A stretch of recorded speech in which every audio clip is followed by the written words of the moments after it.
6ငယ်6ဆိုတော့ကျွန်မဖတ်ပြခြင်းနဲ့မာသဲခန်းကြီး6ငယ်6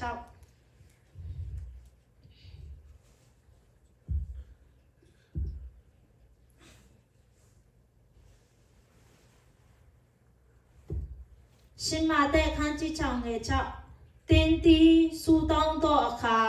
စိတ်ဉာဏ်ရာအခန်းသို့ဝင်၍တကားကိုပိတ်ပြီးမှမထင်ရှားသောအရ၌ရှိတော်မူသောသင်၏အပါကိုစူတောင်းလော့မထင်ရှားသောအရာကိုမြင်တော်မူသောသင်၏အပါသည်အကျိုးကိုထင်ရှားစွာပေးတော်မူလတံဟာလေလုယာဒီချက်ပိုက်ကလေဖခင်ကျွန်မပါစကားပြောလဲဆိုရင်လူတိုင်းကစူတောင်းတယ်နော်ဖခင်ကိုသိတဲ့သူတိုင်းစူတောင်းတယ်ဖခင်မသိတဲ့သူလည်းစူတောင်းတယ်ဗုဒ္ဓဘာသာဝင်ရောက်စူတောင်းတယ်သူတို့တွေပါကြောက်တယ်သူတို့လူချင်းတဲ့အရာရှိတယ်စူတောင်းတဲ့ခါမှာအမျိုးမျိုးသောအရာကြောင့်စူတောင်းတယ်စူတောင်းရတဲ့အတိတ်ပဲရှိတယ်ဆိုတော့ကျမတို့စူတောင်းရင်ကျမတို့ယုံကြည်သူအနေနဲ့တမန်ကျမ်းစာမှာရှင်မာသဲခန်းကြီး6ငယ်6မှာဖခင်ကဘယ်လိုပြောလဲဆိုရင်စူတောင်းတဲ့ခါကျရင်တင်းတီးတဲ့စိတ်ဉာဏ်ရအခန်းကိုဝင်၍တဲ့စိတ်ဉာဏ်ရအခန်းဆိုတာဘာကိုပြောတာလဲဆိုရင်သိစိတ်ပြီးဘယ်သူမှမရှိဘူးအယံ့ငြိမ်သက်တဲ့စူညာနာလည်းမရှိဘူးတိတ်စိတ်နဲ့ဘုရားကိုအာယုံပြုလို့ရတယ်ကိုတယောက်ပဲရှိတယ်အဲ့ဒီခါမှာစိတ်ဉာဏ်ရအခန်းကိုဝင်၍တကားကိုပိတ်ပြီးမှတဲ့တကားကိုပိတ်လိုက်တယ်တဲ့ဒီအောင်ထက်ခန်းထဲမှာတကားကိုတော့ပိတ်လိုက်တယ်ပိတ်ပြီးမှမတင်ရှားသောအရာ၌ရှိတော်မူသောသင်၏အပါကိုစူတောင်းလို့တဲ့မတင်ရှားသောအရာ၌တဲ့မမြင်ရတဲ့ဘုရားကျမတို့ခုကိုယ်ကွယ်နေတဲ့ဘုရားကဗုဒ္ဓဘုရားလိုရုပ်ထုမဟုတ်ဘူးမြင်ရတဲ့အရာမဟုတ်ဘူးမမြင်ရတဲ့ဘုရားမတင်ရှားတဲ့ဘုရားအဲ့ဒီဘုရားကိုကျမတို့စူတောင်းကြတယ်တဲ့မတင်ရှားသောအရာကိုမြင်တော်မူသောသင်၏ပါသည်အကျိုးကိုတင်ရှားစွာပေးတော်မူပြီးတဲ့မတင်ရှားတဲ့ဘုရားကသူ့မှာမတင်ရှားတဲ့ຢာတွေအများကြီးရှိတယ်မတင်ရှားတဲ့ဘုရားကိုကိုယ်ကွယ်တဲ့ခါမှာမတင်ရှားတဲ့ຢာတွေကျမတို့ရမယ်မြင်ရတဲ့ຢာပဲမမြင်ရတဲ့ຢာတွေလည်းဘုရားတရားပေးနိုင်တယ်လို့ပြောတယ်ဆိုတော့အဓိကကျမပြောချင်တာဒါမဟုတ်ဘူးကျမပြောချင်တာစူတောင်းတဲ့ခါမှာစိတ်ဉာဏ်ရအခန့်လို့ပြောတယ်ဘာလဲဆိုတော့စိတ်ဉာဏ်ရအခန့်โอเคကျမမိခွန်းလေးမေးချင်တယ်ပေါ့နော်ဒီမှာရှိတဲ့သူတွေအားလုံးလဲစူတောင်းတဲ့ခါမှာအတင်းသူတင်းသားဘုရားကျောင်းတွေနဲ့လဲစူတောင်းတဲ့အချိန်ရှိမယ်တယောက်တည်းတောင်းတဲ့အချိန်လဲရှိတယ်စူတောင်းရင်မျိုးတောင်းတယ်ဒူးထောက်ပြီးမှတောင်းတာမဟုတ်ဘူးနှလုံးသားတဲ့ပါဇက်ကနေစကားမပြောဘဲနဲ့လဲတောင်းတဲ့အချိန်ရှိတယ်နှလုံးသားနဲ့တောင်းတဲ့အချိန်ရှိတယ်အတန်လဲမထွက်ဘူးစိတ်ထဲကနေတောင်းတာမဟုတ်ရင်လဲအခြားသောဘာသာစကားနဲ့လဲတောင်းတဲ့သူရှိတယ်လူများကြီးမှာအတန်ကျဲကြီးကခုန်ပြီးတော့ချီးမွမ်းတဲ့သူလည်းရှိတယ်စူတောင်းတဲ့သူရှိတယ်အမျိုးမျိုးစူတောင်းချရှိတယ်ဆိုတော့ကျမပါပြောချင်လဲဆိုရင်စိတ်ဉာဏ်ရခန့်တယောက်တည်းကျမကောင်းစရာလဲဖရားပေးတာကဒီနဲ့ဖရားနှစ်ယောက်ဆိုရင်လုံလောက်ပြီတဲ့အာမင်ဆိုတော့စူတောင်းတဲ့ခါမှာအခြားလူလည်းမလိုဘူးလူဆရာသမားတွေတောင်းပေးခြင်းလည်းမလိုဘူးကခုန်ပြီးတော့လဲငိုယိုပြီးမှလဲစူတောင်းပြေမှာမဟုတ်ဘူးတင်တယောက်တည်းခါတဲ့မှာစိတ်ဉာဏ်ပြီးတကားပိတ်ပြီးဘယ်သူမှမရှိဘူးတင်တယောက်တည်းရှိပေမဲ့မမြင်ရတဲ့မထင်ရှားတဲ့ဘုရားလို့ခုနကျမ်းစာမှာပြောတယ်အဲ့ဒီမမြင်ရတဲ့မထင်ရှားတဲ့ဘုရားကျွန်တော်တို့နဲ့အတူရှိတယ်ဒါကြောင့်တင်းနဲ့ဘုရားနှစ်ယောက်ဆိုရင်လုံလောက်ပြီးလို့ခေါင်းစဉ်ဘုရားတရားပေးတာဖြစ်တယ်ဒါကြောင့်ဒီမှာတို့စူတောင်းတဲ့ချိန်တိုင်းမှာဘယ်သူမှမလို့ဘုရားအတူရှိပြီးဖြစ်တဲ့အတွက်တင်းနဲ့ဘုရားနှစ်ယောက်အတူလုံလောက်ပြီးဆိုတော့ကျမအတမကျမ်းစာထဲကပေါ့နော်story ဖြစ်ရမှာ story တွေကနေကောက်ယူထားတာအများကြီးရှိတယ်အထက်မှာမှကျမတယောက်နှစ်ယောက်လောက်ပဲပြောချင်တယ်။ဒါလဲဆိုရင်ဟာရာပေါ့နော်။တိရစဝင်ချုပ်မှာသူ့ကြောင့်အရှိကြီးပဲ။ဆိုတော့အတူကောက်လေးပဲတစ်ခုပဲဖတ်ပြမယ်။တိရစဝင်ချုပ်အခန်းကြီး1ကနေ9အခန်းကြီး1အငယ်9ကနေ18ဆိုရင်သူ့ကြောင့်နေကြီးပဲ။ဆိုတော့ကျမက7နှစ်နဲ့73ဒီသူ့ရဲ့စူတောင်းပုံကိုပဲအတူကောက်ပြောပြချင်တယ်။ဘာလဲဆိုရင်ဟာနာဘလို့စူတောင်းလဲဆိုရင်ဟာနာဒီထာဝရဘုရားရှိတော်၌ကြာမြင့်စွာစူတောင်းစဉ်အေလိသည်သူဤနှုတ်ကိုကြည်မှတ်လေ၏စိတ်နှလုံးနှင့်ဆူတောင်း၍နှခမ်းလှုပ်တော်လဲစကားတန်မထွက်သောကြောင့်ယင်မှုသည်ဟုအေလိထင်လျက်တဲ့အဒီတိပဲသူဆူတောင်းတဲ့အပိုက်လေးပဲယူထားတာဘာလဲဆိုရင်ဟာနာအကြောင်းကိုကြားဖို့မှာပါเนาะကျွန်မပြန်ပြောမယ်မသိတဲ့သူတွေလည်းရှိမယ်ဆိုတော့ဟာနာကမြုံတဲ့အမျိုးသမီးမြုံတယ်ဆိုတာကလေးမရနိုင်ဘူးသူကဆိုတော့ तू ကသားယောက်ျားလေးရလို့ချင်းတယ်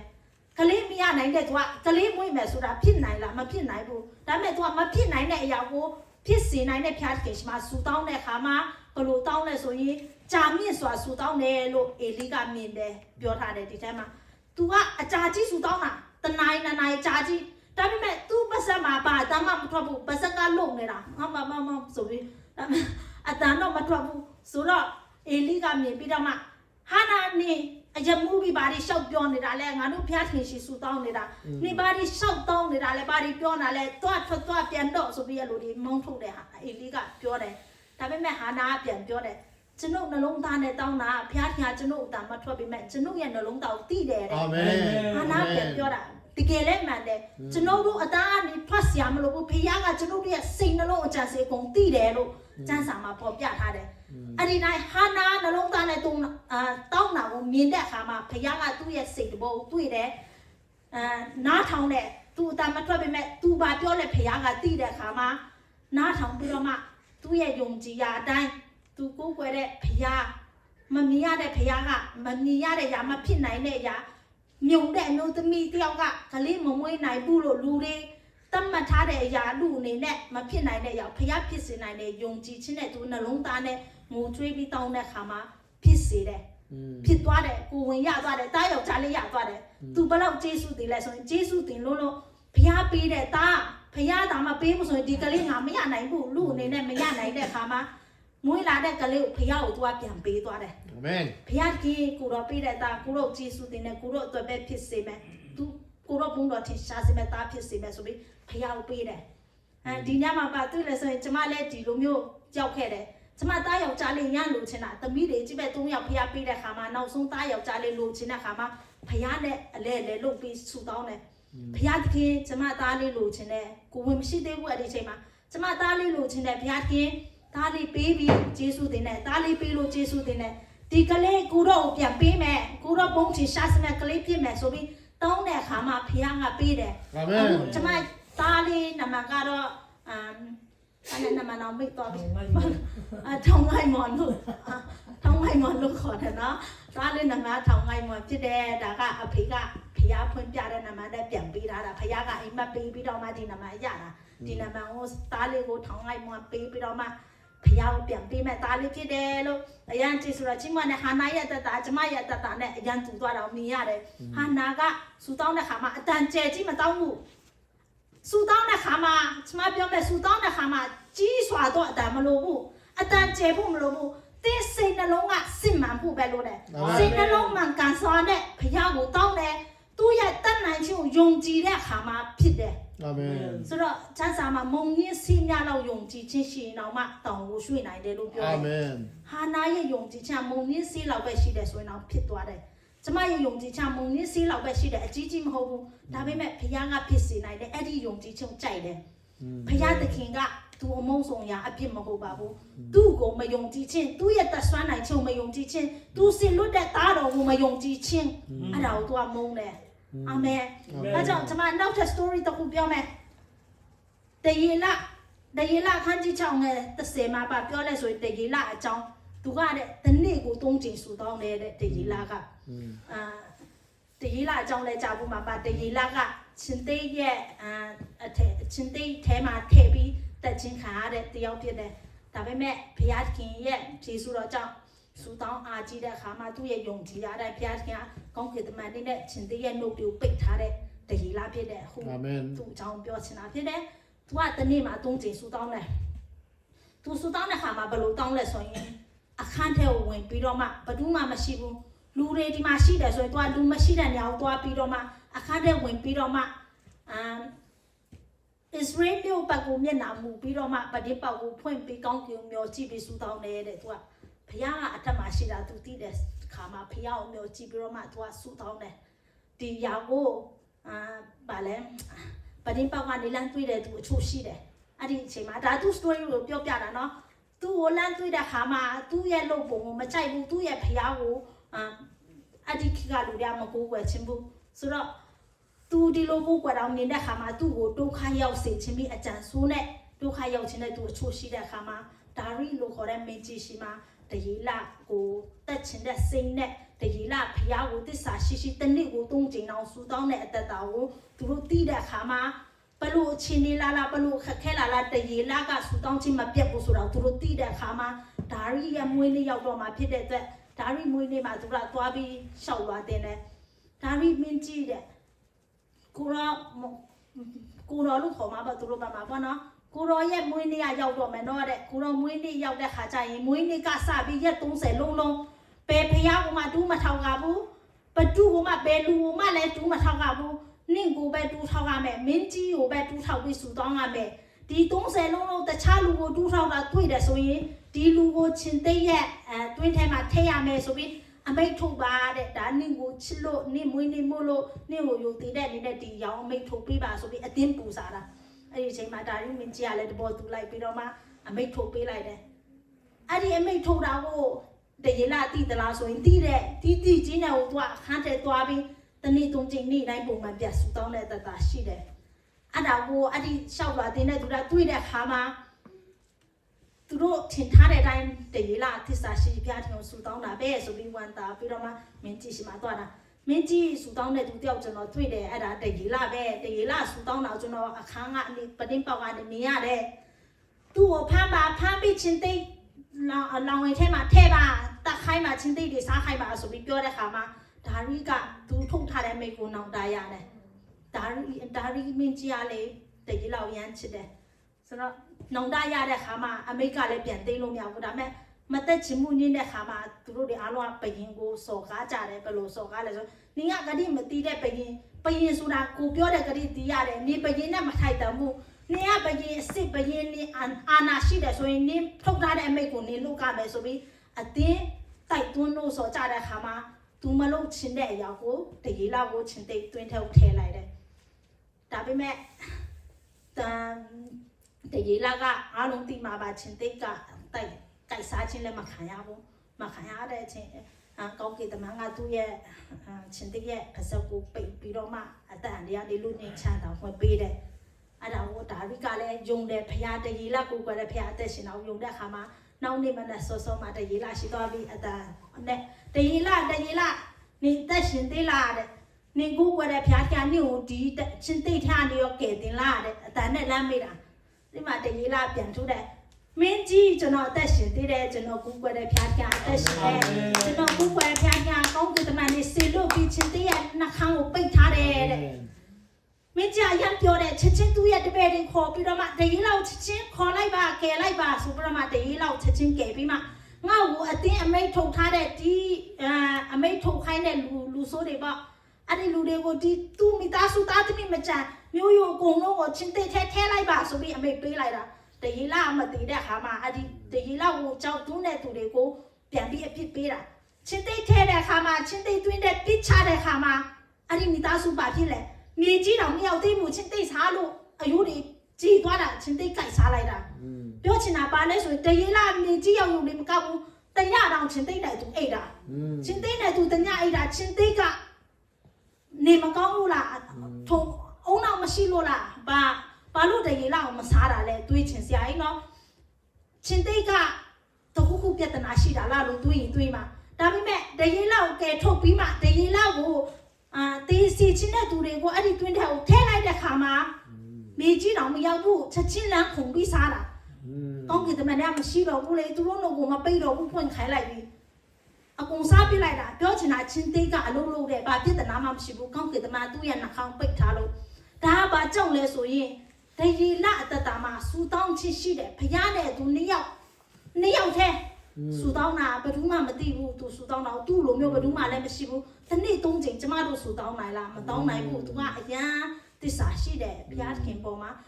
ဘလို့ခက်ခဲသူတည်ရမယ်သူအန္တရာယ်ရှိမယ်ဆိုတော့တီးကြီးနေတော့မှသစ္စာရှိဘုရားခင်ဆက်ပြီးတော့မှစူတောင်းတဲ့အတ္တတာကိုတွေ့ရတယ်ဒီမှာပါလဲဆိုရင်သူတယောက်တည်းစူတောင်းတာလို့တွေ့ရတယ်တရေလာခန်းကြီး6ငယ်30မှာအဲ့ဒီနှစ်ယောက်တမခွာယူလိုက်တာအဲ့ဒီပိုင်လေးကိုဆိုတော့ဒါဝိတ္တတာကိုပြန်ကြည့်မယ်ဆိုရင်စာလံကျက်တစ်လျှောက်လုံးကသူ့တချင်းလေးကြီးပဲဒါဝိတ္တချင်းလေးကြီးပဲဒါဝိက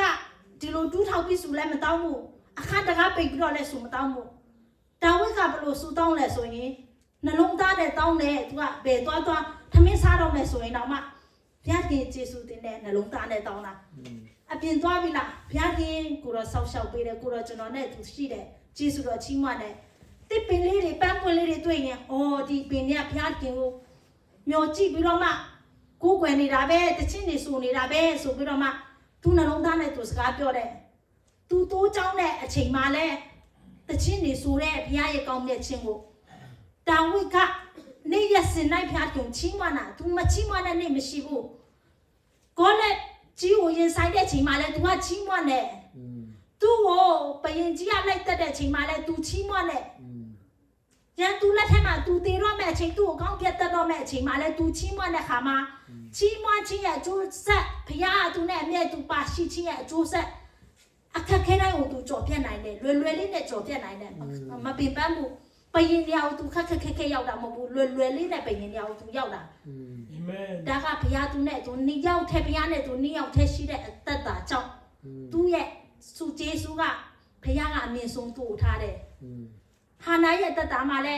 ဘုရားက तू နဲ့ तू နှစ်ယောက်ထဲရှိတဲ့အခါမှာဘုရားပဲ तू သက်တာမှာနေရာပေးတာလူတွေကိုနေရာမပေးဘူးနှစ်ယောက်ထဲရှိတဲ့အခါမှာမဖြစ်နိုင်တဲ့သာသမီယတနာထူကြတယ်မြုံတဲ့လူသမီးရသွားတာ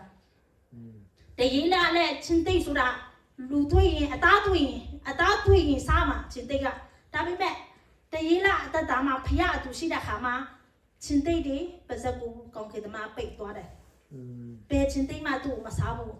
ဒါတောင်ချင်းသိကတခုခုပြဿနာရှိလို့လားအနေနဲ့စမ်းတက်တဲ့ခါမှာတခြားမိသားစုဝင်တွေချက်ချင်းစားတာချင်းသိကပါပြဿနာမှမရှိဘူးဖျားလို့တာဖြစ်တယ်အာမင်ဆိုတော့ဒီမှာကျမရန်ခွာရတယ်အများကြီးရှိတယ်ရှင်ပေါလု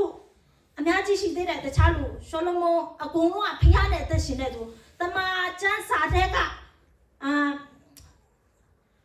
တမန်တော်တွေအများကြီးပဲဖျားနှုတ်လိုက်တွေအများကြီးပဲကျမ်းစာထဲမှာနာမည်ပါတဲ့သူတိုင်းအကုန်လုံးကဖျားတဲ့သူသက်ရှင်တဲ့သူတွေဖြစ်တယ်အဲဒါကြောင့်သူတို့ရဲ့အဆုံးသက်စုဂျေဆုကဘုရားကကောင်းကြီးများကြီးပေးတယ်ဆိုတော့ကျမတခုထပ်ပြီးတော့ပြောချင်တယ်ဒီတစ်ခါတော့ကျမရဲ့ story ပြောမယ်ကျမ story ဘယ်သူမှမသိသေးဘူးကျမ story ပါလဲဆိုရင်တိတ်ကလေးဆူတောင်းခြင်းပေါ့ကျမကိုကောင်းစစ်ပေးထားတယ်တိတ်ကလေးဆူတောင်းခြင်းကျမပါလဲဆိုရင်ယေရှုကိုမလေးရှားမှာ2015မှာရတယ်2015မှာရတယ်မရခင်တုန်းကယေရှုသိတယ်ဒါပေမဲ့လက်မခံသေးဘူးဒါပေမဲ့2015မှာယေရှုလက်ခံပြီးတဲ့နောက်ပိုင်းမှာယေရှုကနမိတ်လက္ခဏာအသစ်တွေအများကြီးအပတ်တိုင်းပေးတယ်သက်သေခံစရာအပတ်တိုင်းပေးတယ်အဲ့ဒီအချိန်မှာယေရှုနဲ့တွာလာအသက်ရှင်သက်သွားတယ်ဒါပေမဲ့ဒီလောက်ထိနားမလဲဘူးဝိညာဉ်တော်ဖျားတယ်ဒီလောက်အလုပ်လုပ်တာကျွန်မမသိဘူးဒီလောက်ထိဖျားကိုစာငတ်တာဒီမသိဘူးအတော့ငငယ်လေးပဲရှိသေးတယ်အသက်19ပဲရှိသေးတယ်ဆိုတော့အဲ့လောက်ထိဖျားကိုမသိသေးဘူးဒါပေမဲ့စာငတ်တဲ့အထဲမှာဆိုတော့ကျွန်မကUSA လိုနိုင်ငံကြီးရောက်ဖို့တခါမှစိတ်မတွေးဘူးကျမတို့မြန်မာပြည်မှာဆိုရင်ဘယ်သူမှလည်းတွေးဘူးမှမဟုတ်နော်ဖျားကြီးဆိုတော့ကြောင့်အကုန်ဒီနိုင်ငံကိုရောက်လာတာဒီနိုင်ငံကိုကျမသွားချင်တယ်ဘာလို့လဲစနိုးကြတယ်စနိုးအရန်တွေ့ချင်တယ်နောက်တစ်ခုဘာလို့လဲရက်လီတို့ဂျက်ကီချန်တို့ဒီနိုင်ငံမှာစကားရိုက်ကြတာကျမအရန်ကြိုက်တယ်ဒီနိုင်ငံအရန်သွားချင်တယ်နယူးယောက်အရန်သွားချင်တယ်အခုထိမရောက်သေးဘူးတခါတော့ကျမကိုသွားကြပါအရန်သွားချင်တယ်ဆိုတော့ဒီနိုင်ငံကိုရန်သွားချင်တာအကြောင်းပြချက်အများကြီးပဲအဓိကတော့ဖယားနဲ့မဆိုင်ဘူးတခြားအကြောင်းတွေနဲ့သွားချင်တာဒါပေမဲ့နိုင်ငံရွေးမဲ့အချိန်ရောက်တဲ့ခါမှာကျမတို့ US သွားဖို့ ready ပဲဒါပေမဲ့ကျမမိသားစုဂျန်တဲ့သူကျမတို့မိသားစု6ယောက်ရှိတယ်ကျမတယောက်ထဲ US သွားပြီး9ယောက်က OC ကိုရွေးတာကျမကအထဲမှာအာနာမရှိဘူးလေဘယ်တော့ပဲကျမအောက်ကညီမ2ယောက်တော့အာနာရှိသေးတယ်ကျမအာနာမရှိဘူးမိသားစုမှာအနေဆုံးပဲဆိုတော့ကျမဘာပြောသူတို့နားထောင်မှာမဟုတ်သိတယ်အဲ့တော့နိုင်ငံရွေးတဲ့ဟာမှာသူတို့တွေ OC ရွေးတယ် OC အရန်သွားချင်ကြတာဟိုမှာလည်းမိသားစုရှိတယ်အများကြီးပဲဟိုဘက်မှာလည်းဂျိုဆိုတယ်ကျမတို့ကို US မှာလည်းမိသားစုရှိတယ်ဒါပေမဲ့သူတို့က OC သွားချင်တယ်ဘာကြောင့်လဲတော့မသိဘူးကျမတော့ US သွားချင်တယ်ပေါ့နော်အဆိုးပြောတာမဟုတ်ပေါ့နော် US သွားချင်တဲ့ခါမှာကျမကငယ်လေးငယ်သေးတယ်အာနာလည်းမရှိဘူးမိဘကိုလည်းမကြော်လွှားနိုင်ဘူးဒါကြောင့်ကျမစိတ်ထဲမှာဘုရားရှင်ကိုစကားပြောတယ်ပါစံနဲ့မထွက်ဘူးစိတ်ချတယ်ပြောတာဘုရားရှင်သူတို့ US မရွေးဘူးသူတို့က OC ကိုသွားချင်တာပါလားကျမ US သွားချင်လိုက်တာ US အရန်သွားချင်တယ်ဒီလိုပဲပြောတာအားနဲ့အိမ်ပြန်သွားတယ်စူတောင်းခံချက်တိုင်းမှာဆီယာမတွေတော့မတင်ပြပါဘူးဆီယာတွေကစူတောင်းပေးမှလာတိုင်းစိတ်ထားနေ US သွားနိုင်ဖို့စူတောင်းတာတယောက်တည်းစူတောင်းတာဆင်မခင်ထွေးနဲ့လည်း one stay တိုင်းစူတောင်းတယ်စူတောင်းတဲ့ခါတိုင်းမှာကျမ US သွားချင်တယ်မတင်ပြဘူးသူတို့ကိုတခြားတော့အရာတွေတင်ပြပေးမယ်အဲ့ဒီ US သွားချင်တယ်ဆိုတဲ့စူတောင်းခါကျကိုဟာကိုပဲတင်ပြတာကိုနှလုံးသားနဲ့တောင်းတာ US သွားချင်တယ်ဖျားခင် US သွားမယ်ဘာလို့လဲမျောလင့်ချက်ရှိသေးတယ်လေကျမတို့ကိုတွေးစစ်ဖို့မခေါ်သေးဘူး နိုင်ငံရွေးထားတဲ့ရွေးပြီးတော့မှအိမ်ပြန်တဲ့အစဉ်ပဲရှိသေးတာဒီကြားထဲမှာကျမတို့မခေါ်သေးတဲ့အတွက်မခေါ်သေးတဲ့တွေ့ကျမမှာမျော်လင့်ချက်ရှိတယ်အဲ့ဒါကြောင့်စူတောင်းတဲ့ US တွေတွားချင်တဲ့အမြဲတမ်းညမပြတ်စူတောင်းတဲ့အချိန်တိုင်းမှာကျမ US တွေတွားချင်တဲ့ဟာကိုထည့်တယ်စိတ်ထားနေတောင်းတယ်နှုတ်ကမတောင်းရဲဘူးဘာလို့လဲအမေဖေးကြရင်လဲစိတ်မကောင်းဘူးလေစိတ်ဆိုးမှအဲ့ဒါကြောင့်စိတ်ထားနေတောင်းတဲ့ခါမှာအိုစီယာလုံးဝမခေါ်ဘူးဖုံးမဆက်ဘူးဘာလို့လဲမသိဘူးကျမလဲတနစ်ကုန်သွားတယ်နှစ်နှစ်ကုန်သွားတယ်ဘယ်တော့ကြာလဲမမှန်ဘူးဝန်းနှစ်နဲ့တော့ကြာတယ်မခေါ်ဘူးနောက်ဆုံးဖခင်ကသူတို့စိတ်ကိုဘယ်လိုပြောင်းလိုက်လဲမသိဘူးကျမအမေဖေတို့က US ရှောက်ကြည့်ရအောင်ဆိုပြီးတော့မှသူတို့ပါစားနေစကားထွက်လာတယ်အဲ့ဒါ US သွားရှောက်တဲ့ကြောင့်မကြောက်ဘူးတလအတွင်းမှာချက်ချင်းသွေးစီခေါ်သွားတယ်ဟာလေလုယာကျမအရန်ဝမ်းသာတယ်အဲ့မှာအမေဖေတို့ကအာမင်စိတ်ထားနေ US သွားဖို့ဆိုတောင်းတယ်မပြောဘူးအခုထိမပြောဘူးသူတို့ရှင်မသိသေးဘူးသူတို့ဒါပေမဲ့ဒီအကြောင်းကိုအတင်းတော်တိုင်းမှာသိလာပြီကျမအတင်းတော်ရောက်တဲ့အတိုင်းမှာတက်သေးခံတယ်ဒီအကြောင်းအမေဖေရှိတော့မခံသေးဘူးခုတည်းဆိုတော့ကျမစိတ်ထားနေတိတ်တိတ်ကလေးဆူတောင်းခြင်းကဖခင်ကနားထောင်နေတဲ့အာမင်ဖခင်ကတည်တယ်နှခမ်းကမပြောပေမဲ့သူတည်တယ်ကျမတို့ကိုယ်ွယ်တဲ့ဖခင်ကအသက်ရှင်တဲ့ကျမ USA ရောက်လာတာကံကောင်းလို့လည်းမဟုတ်ဘူးထိုင်ဆိုင်လို့လည်းမဟုတ်ဘူးအော်စီယာမရွေးချယ်လို့ US ကရွေးချယ်သွားတာလည်းမဟုတ်ဘူးဖခင်တခင်ကကျမယုံတယ်ကျမဆူတောင်းတောင်းနားထောင်နေတာအဲဒါကြောင့်ဒီညောင်ဖခင်ပို့ပေးတာဒီညမရောက်ဘူးဆိုရင်ပွဲပြင်းနဲ့ကျမမတွေးဘူးပွဲပြင်းနဲ့ကျမယူလို့မရဘူးအဲဒါကြောင့်ဖခင်ကယောက်ျားကောင်းပေးတယ်အရန်ချစ်ဆိုတော့ချီမနဲ့ဖခင်ကိုအရန်ချစ်တဲ့ယောက်ျားပေးတယ်အရန်ချစ်ဆိုတော့ချီမနဲ့ဒါကျမရဲ့ story တိတ်တိတ်ကလေးဆူတောင်းခြင်းအဖြစ်အတန်ကျဲကြီးတောင်းစရာမလိုဘူးပါဇက်ကနေအတန်အောင်ထွက်စရာမလိုဘူးဆရာတွေဆူတောင်းပေးစရာလည်းမလိုဘူးကောက်ကုန်ပြီးဝရှိမလည်းဆူတောင်းစရာမလိုဘူးမျက်ရည်ကျပြီးတော့လည်းတောင်းစရာမလိုဘူးနှလုံးသားထားနေဘုရားခင်ဒါပြစ်ချင်လိုက်တာဒါလုပ်ချင်လိုက်တာပြောလိုက်ဘုရားသိတယ်ဒီနေ့ဒီမှာခက်ခဲပါရှိလဲဘာပြစ်ချင်လဲဘာလုပ်ချင်လဲအနာဂတ် plan ဘာတွေရှိလဲဘုရားရှိသွားပြောလူတွေရှိသွားမပြောနဲ့ဘုရားရှိသွားပြောဘုရားအကုန်သိတယ်တင်မပြောလဲသိတယ်ဒီစူတောင်းခံချက်တွေအများကြီးထဲမှာဘာတင်ပြလဲဘာစူတောင်းခံချက်ရှိသေးလဲတင်မသိတဲ့အရာတော့ဘုရားသိတယ်အာမင်တင်ပါလို့အဲ့လဲဘုရားသိတယ်အာမင်တင်မသိတဲ့အရာတော့ဘုရားသိတယ်အာမင်အဲ့ဒါကြောင့်ဘာမှစိတ်မပူနဲ့အရာခတ်တဲ့ဘုရားလက်ထက်ကိုအနံလိုက်ဘုရားအကုန်ဖြည့်ရှင်းပေးနိုင်တယ်ကိုအုံနောက်နဲ့လူအုံနောက်လူအကြံစီနဲ့မဆုံးဖြတ်နဲ့ပယ်ရာကူမှလူအကြံစီနဲ့မလုံးနဲ့လူအသွေးခေါ်အကြံစီနဲ့စူမတောင်းနဲ့ဖယားတနိုင်ချင်းဖယားမထင်ရှားတဲ့ဖယားကိုကိုယ်ွယ်ဆူတောင်းချဖြစ်မထင်ရှားတဲ့ຢာတွေကျွန်တော်တို့ခံမှန်းလို့မရတဲ့အမှုတွေဘယ်သူမှမမြင်ဘူးတဲ့အမှုတွေဖယားကပြင်ဆင်ပေးနိုင်တယ်ဆိုတာကိုယုံကြည်ခြင်းနဲ့တောင်းပါဆူတောင်းတဲ့ခါမှာယုံကြည်ခြင်းနဲ့လို့တယ်ဆိုတော့ကျွန်မယုံကြည်ခြင်းချက်ပိုက်တစ်ခုဖတ်ပြခြင်းနဲ့ဟေပြဲခန်းကြီး7ငွေ6မှာပါပြောလဲဆိုရင်ယုံကြည်ခြင်းမရှိရင်ဖယားသခင်ဤစိတ်တော်နဲ့မတွေ့နိုင်အကြောင်းမူကားဖယားသခင်အထံတော်သို့ချီးကပ်တော်သူသည်ဖယားသခင်ရှိတော်မူသည်ကို၎င်းကိုတော်ကိုရှာတော်သူအားအကျိုးပေးတော်မူသည်ကို၎င်းယုံကြည်ရမည်အာမင်အာမင်ယုံကြည်ခြင်းမရှိရင်ဖယားသခင်စိတ်တော်နဲ့မတွေ့နိုင်တဲ့ဖယားသခင်စိတ်တော်မတွေ့တဲ့သူတွေကယုံကြည်ခြင်းမရှိတဲ့သူဖယားမကြိုက်တဲ့သူတွေကယုံကြည်ခြင်းမရှိတဲ့သူအပြစ်ကိုမဟုတ်ဘူးအပြစ်ထပ်ပူပြီးတော့ဖယားမုန်းတဲ့ရာယုံကြည်ခြင်းမရှိတဲ့သူဖြစ်တယ်ဒါကြောင့်ယုံကြည်ခြင်းနဲ့အတ္တတာမှာရှောက်သွားရအောင်အနာဂတ်ကိုယုံကြည်ခြင်းနဲ့သွားရအောင်မမြင်ရတဲ့အရာတွေကိုဘုရားခင်လက်တော်ထက်မှာအထားပါဘာမှဆိုရင်ခြင်းမရှိနဲ့ဘုရားကအရာခတ်သိမ်းတတ်နိုင်တယ်ဒါကြောင့်ဒီနှလုံးသားနဲ့ဆူတောင်းတဲ့အခါမှာဘုရားကနားထောင်နေတယ်ဆိုတာကိုဒီနေ့ကျွန်မပြောပြခြင်းနဲ့အတန်ကျဲကြီးနဲ့လည်းတောင်းစရာမလိုဘူးတိတ်တိတ်ကလေးဘယ်သူမှမကြားတဲ့တိတ်တိတ်ကလေးဆူတောင်းခြင်းကအကြီးကြီးအမှုကြီးကြီးဖြစ်စေနိုင်တယ်အာမင်ယုံလားယုံနဲ့ဆိုယုံတဲ့တိုင်းဖြစ်မယ်အာမင်အာမင်ဒီနေ့ကျွန်မခွန်အားပေးချင်တာတော့အတန်ကျဲကြီးဆူတောင်းစရာမလိုပါဘူးလို့တင်တယောက်တည်းတင်တဲ့ဖခင်နှစ်ယောက်ရှိရပြီဘယ်သူမှမလိုဘူးဖခင်ပဲတင်လို့အပ်တာဘယ်သူမှမလိုဘူးလို့အာမင်အာမင်ဒီဆောက်စရာဖြစ်မယ်ယုံကြည်တယ်အယောက်ချင်းစတိုင်းပေါ်မှာဖခင်ကောင်းချီးပေးပါစေအာမင်